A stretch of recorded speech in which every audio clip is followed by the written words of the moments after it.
سنجیدگی کے ساتھ توبہ کرتا، اسے احساس ہو گیا کہ مجھ سے گناہ ہو گئے، اسے احساس ہو گیا کہ میں گناہگار ہو گیا ہوں، لدھڑ گیا ہوں، میں گندگی سے بھر گیا ہوں۔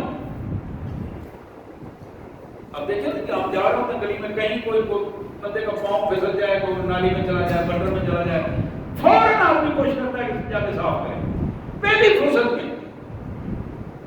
گناہوں کی آلودگیاں میں نظر نہیں آتی،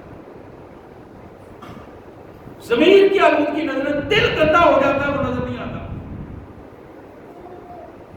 اللہ کے رسول صلی اللہ علیہ وسلم نے فرمایا کہ تمہارے جسم میں گوشت کا ایک لوتھڑا ہے، اگر وہ پاک رہتا ہے پورا جسم پاک رہتا ہے، جب وہ پلید ہو جاتا ہے پورا جسم پلید ہو جاتا ہے، وہ تمہارا دل ہے۔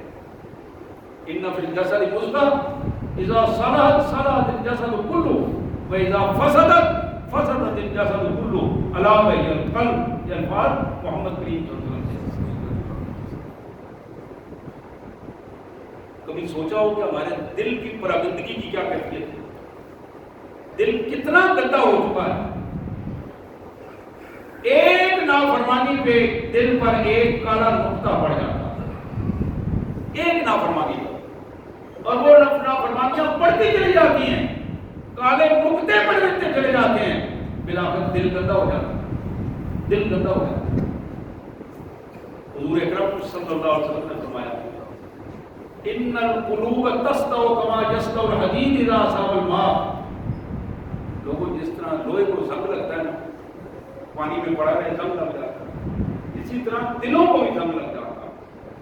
قیل وما جزاؤ یا رسول اللہ، پوچھا گیا تھا کہ رسول اس کا حل کیا ہے، اس کو سیٹل کس طرح کریں، کہ وہ کیسے اتاریں وہ زنگ؟ آپ نے فرمایا تلاوت القرآن و ذکر اللہ، دو چیزیں زنگ کو اتارتی ہیں۔ قرآن سے جڑ جانا، ایک ہے الفاظ پڑھنے قرآن کے ثواب ہے، لیکن وہ زندگی نہیں بدلتی ان سے۔ زندگی بدلنے کے لیے قرآن کو سمجھنا، قرآن کو سمجھنا، پھر اس کے مطابق ڈھلنا، تب جا کے زندگی بدلتی ہے۔ ضرورت اس چیز کی ہے کہ روزانہ قرآن مجید کا ایک رکوع پڑھا جائے، روزانہ حدیث مبارک میں 2-4 احادیث پڑھی جائیں، پھر اس کے مطابق اپنے آپ کو ڈھالا جائے، یہ تبدیلی کا ہے۔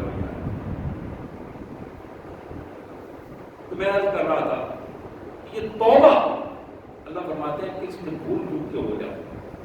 اللہ نے تو ہمیں جو دعا سکھائی ہے وہ دعا کمال قسم کی دعا ہے۔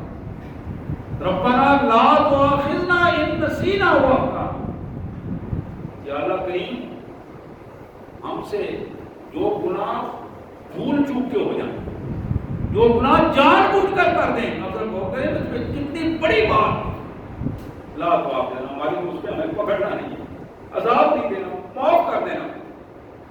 ہم نے یہ دعا کبھی سیکھی نہیں، کبھی اس میں محنت ہی نہیں کی کہ یہ دعا سیکھ کر ہم پڑھیں اور اللہ کے حضور رو کر یہ دعا کریں۔ ہم دعائیں بھی ہماری خشک زبان سے ہوتی ہیں، خشک آنکھوں سے دعائیں ہوتی ہیں، خشک زبان اور خشک آنکھوں سے دعائیں قبول نہیں ہوتی۔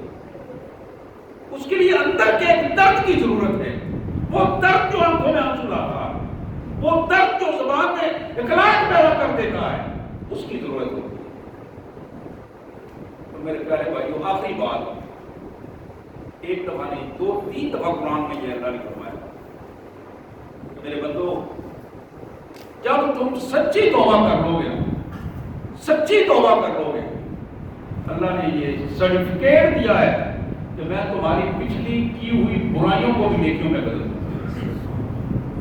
یہ کوئی معمولی بات نہیں، تو پچھلی 100 سال 80 سال 50 سال گناہ کیے ہیں اور پتہ نہیں کیا کچھ کیا ہے، اللہ نے فرمایا کہ اگر اس میں انسانوں پر زیادتی نہیں کی، انسانوں کو راضی کر دیا ہے، جن جن سے زیادتی کی تھی ان کو راضی کر کے آ جاؤ، تو میں تمہاری پچھلی گناہوں کو نیکیوں میں بدل دوں گا۔